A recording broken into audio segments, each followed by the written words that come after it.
Okay.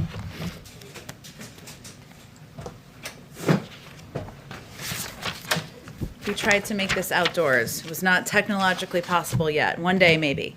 I have a couple of items for you at the top.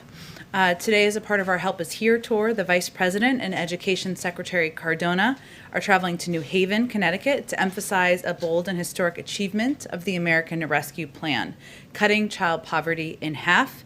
In Connecticut, they will hold a listening session at a Boys and Girls Club and visit a child development center. The American Rescue Plan makes the single biggest investment in childcare since World War II. This is hopefully going to help bring more women back into the workforce and address what the Vice President and the President have both called a crisis. It increases the child tax credit from $2,000 to $3,000 per child and $3,600 for children under the age of 6. It also gives families an additional tax credit to help out childcare costs for children younger than 13. As you all have probably seen, there have been some tornadoes in the south. We are monitoring those closely. The severe weather outbreak that's impacting, of course, the southeastern part of the United States. We extend our deepest condolences to the people in Alabama and Mississippi who lost loved ones as a result of the severe weather outbreak. We continue to be in close communication with state and local officials, stand at the ready should a need for federal assistance be made or be required. We have not received requests at this point yet, but we stand ready to respond to those should we receive those requests. Next week, we will update the week ahead. This does not have a lot in it, but next week the President will continue laying out his vision for the future of our country.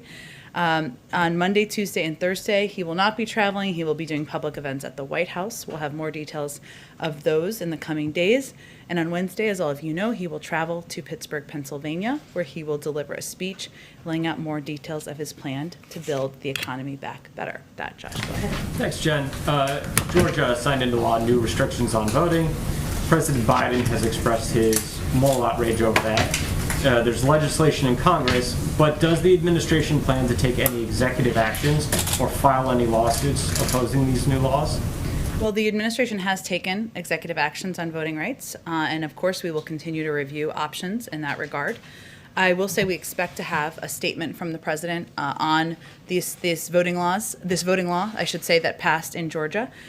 He's worried about how this initiative this initiative sets in place, allowing states, preventing states, I should say, to bring water to people standing in line, waiting to vote, deciding what you're going to end vote, deciding to end voting at 5 o'clock when working people are just getting off of work, making it more challenging, not easier to vote, deciding that there will be no absentee ballots under the most rigid circumstances, like the late Congressman John Lewis said, there's nothing more precious than the right to vote and speak up. The president certainly believes that.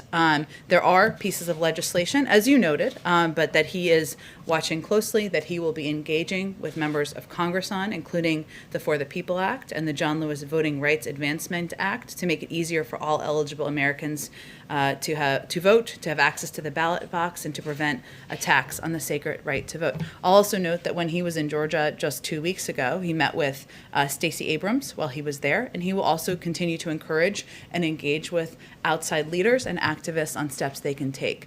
Obviously, there's a range of groups and organizations that may take legal action, that will be leading in activism. Some of that is going to be more appropriate from outside of the White House. And then two more questions. Japan's prime minister has said he expects to invite President Biden to attend the Tokyo Olympics when he comes to the White House. That would be a big statement about the status of the pandemic worldwide. Does the president plan to accept that invite? He hasn't received it yet. I want to go to the Olympics. Does that matter? As we've said, we respected the decision to delay the games last summer. We understand the careful considerations that the Japanese government and the International Olympic Committee are weighing as they prepare for the Tokyo Olympics this summer. The government of Japan has stressed that public health remains the central priority as they plan to host the games. We, of course, look forward to welcoming the Prime Minister to Washington soon. The date has not been formally set yet.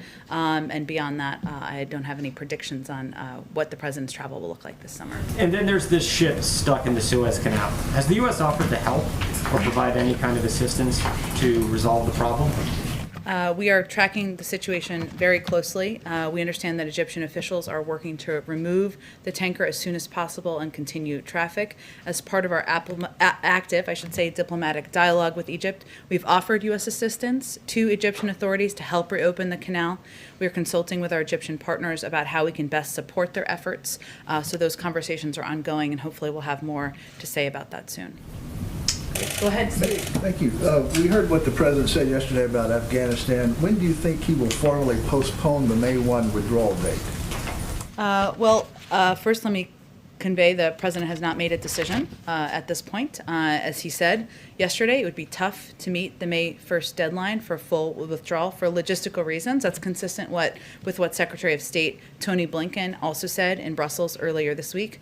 Any withdrawal plan will be informed by consultation with key leaders within the administration and the thinking of our partners and allies, which is, of course, what our Secretary of State is working on doing. Our commitment is to bringing a responsible end to the conflict, removing our troops from harm's way, ensuring that Afghanistan can never again become a haven for terrorists that would threaten the United States or any of our allies. But right now, we're consulting with our allies and partners, and the president has not yet made a decision. When do you think he will decide, Jen?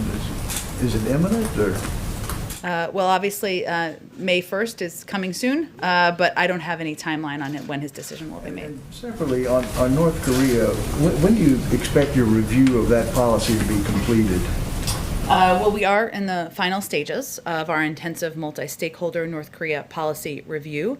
And we're, of course, discussing our review with national security advisors of South Korea and Japan at our trilateral dialogue coming up next week. And those consultations are an important part of our review process.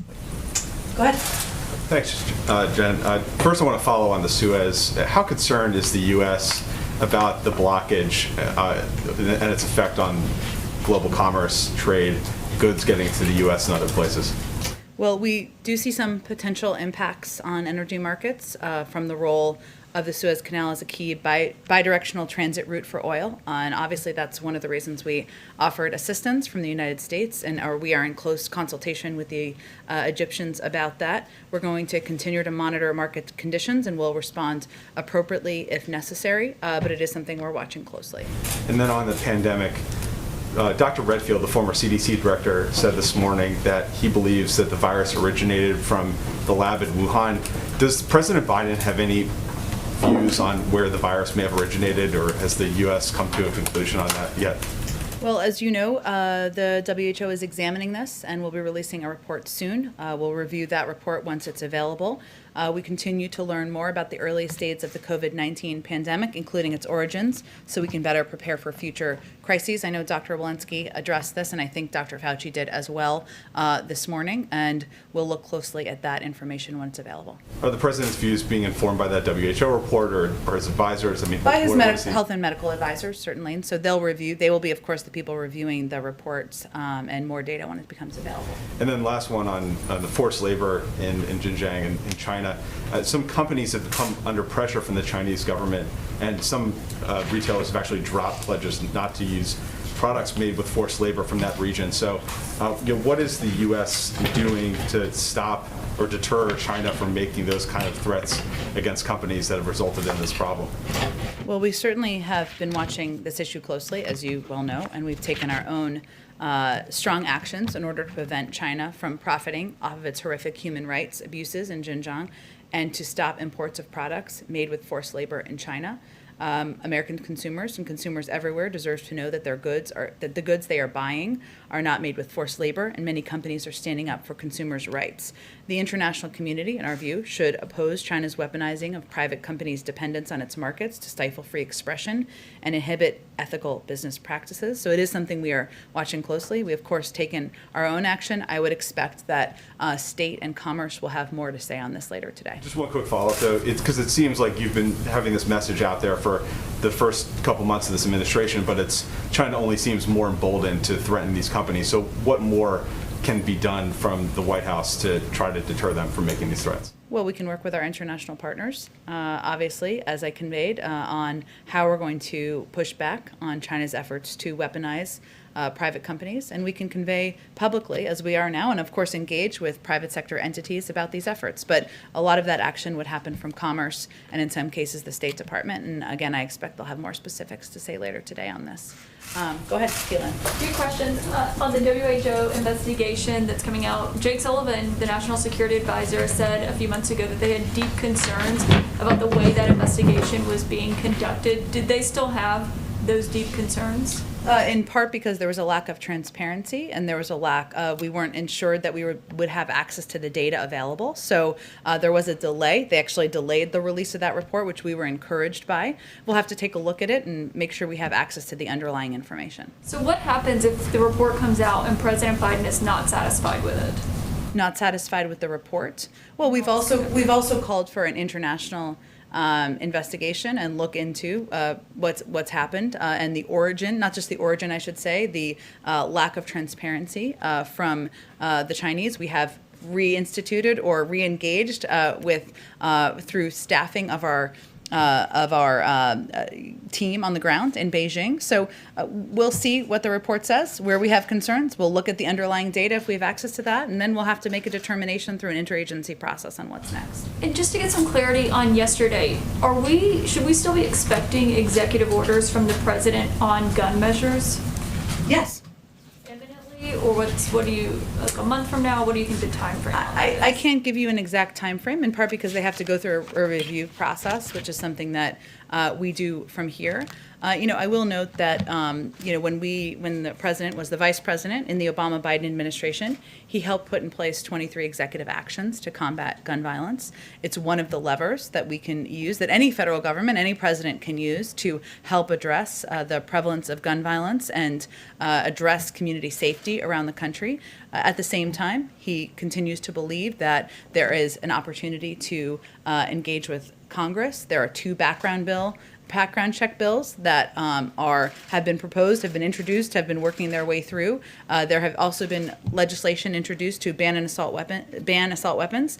But he also believes that there is an opportunity, and sometimes that the best path forward is working through states. And there has been progress made. We've seen over the last several years, 20 states now have extended background checks. 19 states have red flag laws. 7 states now have assault weapons bans. We know they work. And so we have to address this epidemic, address the threat of gun violence across many avenues, and he's committed to doing that. Okay, and then also, does he have a reaction to the Georgia state representative who was arrested overnight when knocking on the Georgia governor's door as he was signing that election law? I think anyone who saw that video would have been deeply concerned by the actions that were taken by law enforcement to arrest her when she simply, by the video that was provided, seemed to be knocking on the door to see if she could watch a bill being signed into law. The largest concern here, obviously, beyond her being treated in the manner she was, which is of course of great concern, is the law that was put into place, which again the president will have a statement from the president I expect later this afternoon on. It should not be harder, it should be easier to vote. We should not put limitations in place. People should be able to vote from home. They should be able to use absentee ballots. There should be a range of restrictions that are undone, not put back in place. And so that's a great concern. One he certainly shares with the elected official who was arrested. Does he plan to reach out to her? I don't have any calls to preview for you. If he does, I will certainly provide an update to all of you. Go ahead. Thank you, Jen. A couple follow-ups on yesterday. The president said he thinks the filibuster is a legacy of the Jim Crow era. Did he think that it was a legacy of the Jim Crow era in 2005 when he defended the filibuster and said altering Senate rules to help one political fighter or another could become standard operating procedure, which in my view would be disastrous? Well, Peter, one of the things he talked about yesterday was the fact that between 1917 and 1971, the filibuster was used about 58 times. Last year alone, it was used 5 times that many. It is not being used for the intended purpose. It is being abused. And yes, there are scenarios as it relates to voting rights where it is oppressing. It is allowing for systematic racism in the country. So that's the concern he was expressing. And a follow on that, there are some concerns on the right that if you get rid of the filibuster, it effectively means one party rule. So is that what the president was getting at when he was asked about 2024? And he said, I have no idea if there will be a Republican Party.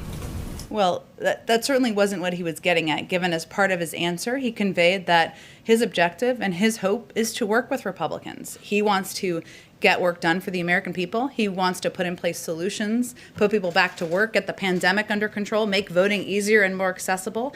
And it's really on Republicans in Congress to decide if they're going to be part of the solution or if they're going to be part of obstruction. So he's leaving it up to them to make the decision on what role they want to play in history. On the border, the president said yesterday the vast majority, the overwhelming majority of people coming to the border and crossing are being sent back, but only 13% of the 13,000 families that tried to cross last week were sent back, according to Axios. So where do we get a majority out of 13%? The vast majority of adults are being sent back. Okay, so the family units, 87% of them are being taken into the United States to either be resettled or await their hearings. I'm just curious, 87% in the country of the family units is not a majority being sent back. A majority of adults, which every adult is not a part of a family unit, as I'm sure you're fully tracking, and tens of thousands of people are coming to our border. We know that. And so the majority of adults are being turned away. Our policy remains the same. We are implementing Section 42. As the president touched on, and I touched on a little bit earlier this week, there are capacity issues in Mexico, which we are in discussions with them about addressing. And they are not in a position to accept and take the families that they have in the past. So that's part of the diplomatic discussions that we're having. Okay, and just one more about yesterday.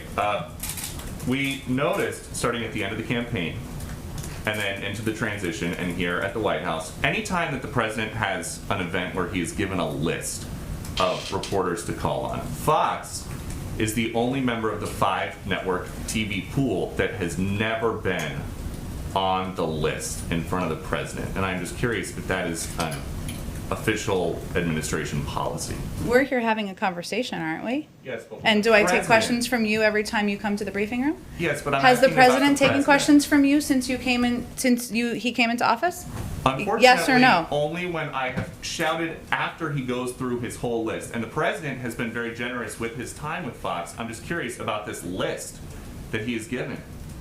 So The only member of the 5-network pool never on it, dating back to when he resumed in-person events in Wilmington during the end of the campaign. Well, I would say that I'm always happy to have this conversation with you, even about your awesome socks you're having on today, you wearing today, and have a conversation with you, even when we disagree. The president's taken your questions, and I'm looking forward to doing Fox News Sunday this Sunday for the 3rd time in the last few months. I think we got to move on because we got limited time. Go ahead, Kristen. Jen, thank you. The president talked about the importance of kids going back to the classrooms.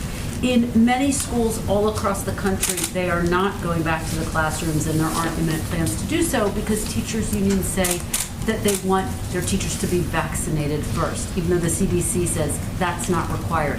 How are you going to deal with that, and are there any discussions about saying to teachers' unions, you have to go back to the classrooms? Well, first, actually, 76% of schools do have teaching, do have kids in the classroom for part of the week, and about 46% are back 5 days a week, and we expect that to continue to increase over time. The president said the majority. He wants the majority Right, to be by back day 5 days a 100, week. and Yes, we're on track right. to meet that objective. I will say that we took a step in this administration to prioritize teachers through our pharmacy program. That program is working. It's effective. Teachers can go. They are prioritized at pharmacies. It's something we had the power to take and implement, and we feel it's very much in line with the CDC guidelines because it is one of the mitigation steps, and it's a step we had the power to take and put into place. we actually don't see an issue coming up with schools not reopening. They are reopening. More are reopening every single week, and we certainly feel we're on track to meet our goal. And when you look at some of the polling as it relates to the vaccinations, still about 30% of adults say they don't plan to get one. How do you get things back to normal with those types of figures? And when specifically do you plan to move forward with the vaccine campaign to try to improve education? It's launching, Kristen. It's happening. We are launching a public campaign. There are some details that have been out and reported, I believe, in the Wall Street Journal. We'll get all that information out to all of you. I will say that what we have learned from our own data is that part of our investment and focus needs to be in trusted voices and trusted partners. We've seen some improvement in confidence among a range of communities in the efficacy of the vaccine. That's good news, right? What we have seen concern about, and what we still have concern about, is access, and that is the big issue. Because now, when we start to get to the point where we are trying to reach more and more communities, of course, vaccinate adults, Americans in this country. A lot of people can't take a day off to go get a vaccine. They don't have the flexibility to be in the slot available. They maybe can't drive 3 miles to their local pharmacy. So our big investment right now is in access. That means increasing investments in mobile units, in community health centers, in mass vaccination sites. But it also means, in terms of the public campaign, investing in trusted voices and empowering local groups and organizations to have the funding, the information, and the assistance they need. Just to follow up with my question with the president yesterday, I asked him about transparency and access for journalists into some of the facilities at the border. The president said, "I will commit when my plan is underway to have access." It sounded to a lot of people like he was saying, "I will let more cameras in once I'm satisfied with the conditions." How is that consistent with transparency? That's not actually what he meant. I'll first say we did allow access, including an NBC camera, exclusively into the shelter facility on Wednesday. And we're committed to increasing access and doing additional pools, making it available, these facilities, including the Border Patrol facilities, as well as the shelters. What he was conveying is right now his focus is on moving these kids out of these Border Patrol facilities, right? And making sure it's done in a way that keeps them safe and keeps everyone safe. That does not imply that we are not going to allow access until that is done. It implies that is his first focus. So thanks for asking the question. That was his intention. Time frame for when, and noted that NBC did go in as pool. Do you have a time frame for when the next round of cameras might be allowed in? Oh, we're working on it, hopefully soon, and it's something we're certainly committed to, and we're just working with DHS and HHS on when we can make it possible. Go ahead in the back. So obviously they're on guns. Obviously there's lots of pieces of legislation the president is advocating for. But when he spoke yesterday about priorities, some gun control groups felt frustrated. They felt like he was saying gun control is not a priority compared to infrastructure, compared to Build Back Better. What's your response to groups who took that message away from the president's comments yesterday? Well, first, the president understands their frustration, and he understands it as one of the few people in government who ever beat the NRA twice by leading the fight to pass the Brady Bill and the assault weapons ban. He understands as a person who led the effort at President Obama's request to strengthen gun measures after Sandy Hook, and when that was voted down, helped put in place 23 executive actions to combat gun violence. You'll see more executive action, as Josh and others were asking about, and that review's underway, and more efforts by him and the administration to move forward in the weeks ahead, whether that is on legislation, supporting efforts that are happening in states, which we've seen is very effective and impactful, and largely due to the advocacy and activism of a lot of these groups. But, we would say that the frustration should be vented at the members of the House and Senate who voted against the measures the president supports, and we'd certainly support their advocacy in that regard. And on the border, Secretary Mayorkas has put out a statement saying this is the highest pace of border crossing in 20 years. Yesterday, President Biden made it seem like this is not too unusual compared to other previous years, that in terms of the number of people trying to cross the border, it's about average. Those don't seem to square. How does the administration view this in terms of whether this is precedented or whether this is an increase? Well, the president was making the point that we have seen increases at the border in 2014 when he was the vice president, 2018 and 2019, and he conveyed that over the last 6 months of the Trump administration, there was an increase of about 31%. We've seen an increase of about 29% over the last several months since he took office. So the point is, we've dealt with this before. It is often seasonal. It is often cyclical, and he just wanted to convey that in his effort to communicate and provide educational information to the public. But that doesn't change the fact that he is addressing this by putting forward every resource at our disposal in the administration. Just in this past week, we've taken steps to bring a number of new facilities online, from Fort Bliss, where there are 5,000 beds, to Lackland Air Force Base, where there are 350 beds, San Diego Convention Center, 1,400 beds. These 3 sites alone provide at peak capacity an additional 6,750 beds. One of our biggest issues, as we've talked about before, is moving these kids out of the Border Patrol facilities into the shelters, and we need to have places that are safe, that have educational resources, health resources, mental health resources, legal resources. This is a step toward doing that. The other piece where he has been very focused, as we all have been, is on expediting processing at the border. And earlier this week, the Office of Refugee Resettlement also instituted a revised policy for certain children who have a parent or legal guardian in the United States. This will add more capacity and more swiftly unite kids with relatives and sponsors. So, of course, there should be a difference if it's a direct family member, a mother or father, and a different kind of adult, right? So there are steps that we're taking to try to expedite even the processing. So our focus is on actions and solutions. We certainly know this is a challenge. It's something he is briefed on regularly, and is pushing his team to take more rapid action. Go ahead, Peter. Thank you, Jeff. The president has said he wants bipartisan support, I think, for infrastructure package as well. Mm-hmm. Is that possible when Republicans are pretty adamant they don't want tax increases? In other words, how can you achieve bipartisan support for infrastructure if Republicans are drawing a hard line on taxes? Well, first I would say, Peter, that I don't think most Republicans think that the United States, one of the wealthiest countries in the world, should be 13th in the world as it relates to infrastructure. You know, roads that are broken down, infrastructure that isn't working, a lack of access to broadband, that's not a Democratic issue. And the president is going to continue to make that case. Now, we don't know what the votes will be. We haven't proposed a package yet. And certainly what it will be tied to and the pay-fors will be a part of that discussion. But he certainly believes there's been a history of support for investing in infrastructure. He has had bipartisan meetings in the White House. He's worked with Democrats and Republicans on getting legislation, getting steps taken in the past. And he's hopeful that there's an agreement on that moving forward. Go ahead, Anita. Thanks. 6 former commissioners, FDA commissioners, have called on the president to go ahead and nominate an FDA commissioner. You probably saw this week that the second in command there has announced that she's leaving. I'm wondering when the president plans to appoint someone or nominate someone for the FDA.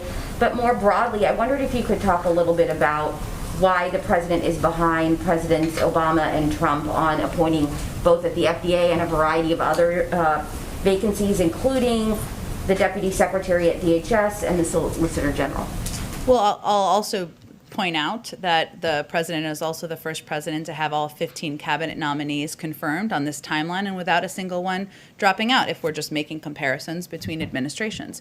He certainly wants to have an FDA commissioner in place. He wants it to be the right person. And, there sometimes is a journey on personnel and determining who the right person is for the job, who's willing to do the job, who's available to do the job. And it's a priority, but I don't have an update for you on when he will nominate someone. And in general, just on some of these other positions, I take your point about the cabinet. I'm asking about some others, so. What was your question again? Well, just more broadly, why he's behind on some of these other positions that are not the actual cabinet that you've referred to. Well, I think it's a little bit of apples and oranges. We obviously have made a great deal of progress on, again, the people who are running and leading these agencies more than any administration since the Reagan administration. We feel very good about that. We've also walked into a presidency where he is dealing with a pandemic that is still killing 1,000 people a day, 10 million people out of work, racial injustice across the country, a climate crisis. So he's got a few things on his plate, but he is committed to personnel, moving things forward, and certainly wants to have a full team across agencies. And then if I could just follow up on something, you mentioned Title 42, which closes the border to non-essential travel.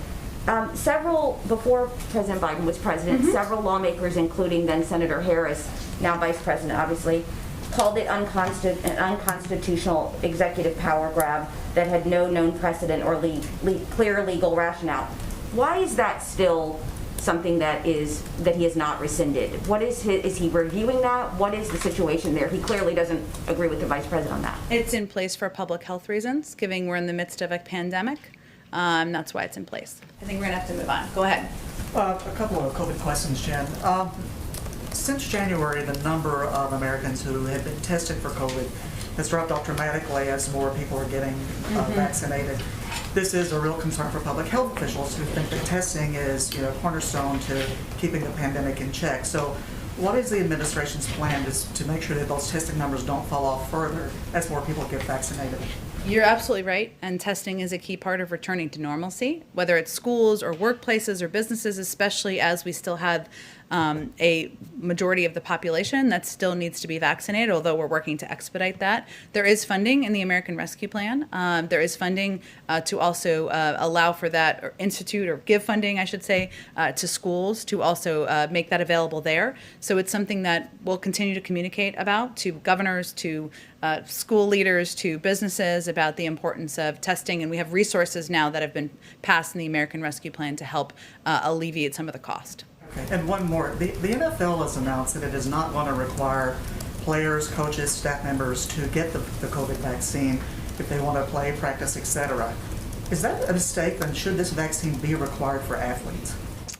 Well, I would certainly, I don't know that we're making NFL policy from here, but it is certainly recommended by public health officials, by officials from our federal government, because it's how we can keep people safe and healthy, whether it's our family members or our friends or people in the stands who are attending these games. So certainly we would advise any entity to follow public health guidelines, to recommend that their players, the members of the NFL, follow those public health guidelines, whether it's mask wearing, social distancing, washing hands, and certainly getting the vaccine when they have access.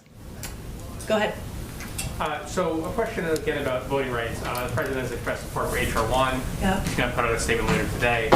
What else does he have planned as far as travel or working with senators to push the legislation forward?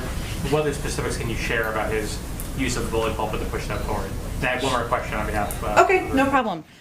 First, as the president conveyed yesterday, he feels that voting rights are pushing back on voting rights, making it harder to vote is un-American. It is something that should not be a part of society in any regard. Even many Republicans across the country oppose the efforts that have been undertaken in states like Georgia to make it more difficult.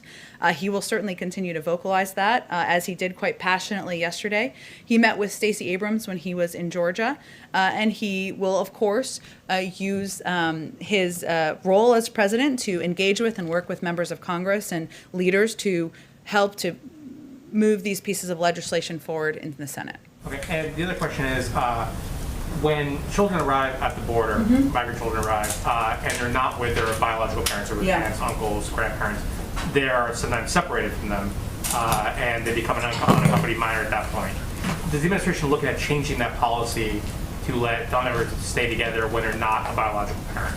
Well, I think that there are steps that are taken to ensure, because there has been a history of child trafficking, right? And we want to prevent that from being a risk that is that is posed to children. I'm not aware of any consideration of changes. I'm happy to check and see if there's anything underway. It would decrease the number of unaccompanied minors if they can stay with an aunt, an uncle, or grandparent. That certainly is true, but I think we have to ensure that individuals are vetted, that they are who they say they are, and there have unfortunately been cases in the past where that has not been the scenario. So we are mindful of that as well. Go ahead. I have a question about the Iowa 2nd Congressional District race. Four Republican senators, in a letter to corporations, are calling the battle for Democrats to take back the seat an unacceptable attempt to undermine a legitimate democratic process. Does the president agree with their assessment? I believe that the process that is outlined by the House of Representatives is what's being followed here to ensure every vote is counted. So no, he wouldn't agree with that. And then just one more question.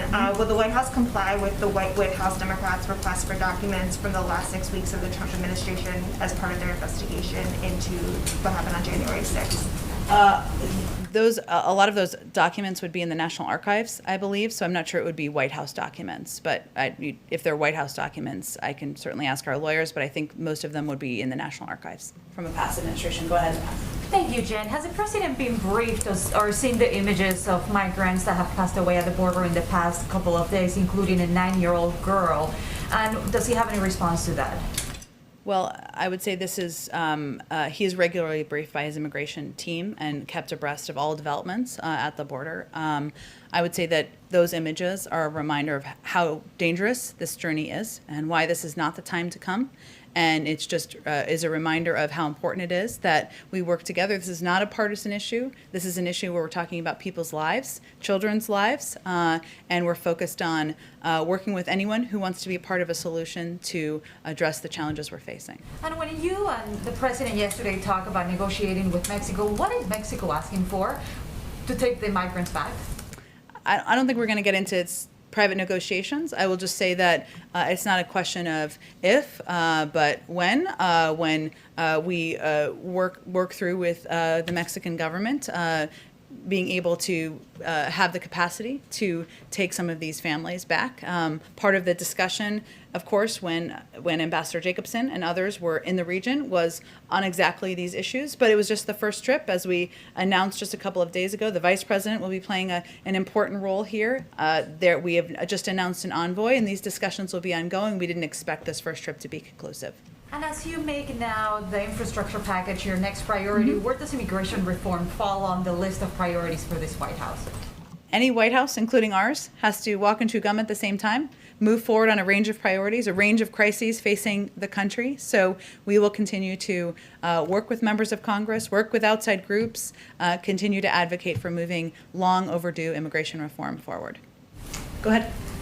Yesterday, the President mentioned inviting an alliance of democracies before too long. Yeah. Can you define when before too long might be and whether it would be to the White House? Bless you. Thank you. Whether they would come to the White House and how many countries does he envision inviting? It's a great question. He's something he talked about broadly on the campaign trail. I don't have any additional details at this point in time. I expect we'll have some more on our climate summit soon, which would be the next summit type of international engagement. But I don't have anything to preview for you on that particular event. Prime Minister Suga's visit to Washington was announced like 2 weeks ago by the Japanese government, and I wondered why is there a holdup in announcing the date? Oh, it's not. We're working out the final date and logistics. We're looking forward to welcoming the Prime Minister here, but I wouldn't read anything into it beyond that. Thank you. Thanks, everyone. Thanks, Jen. Happy Friday.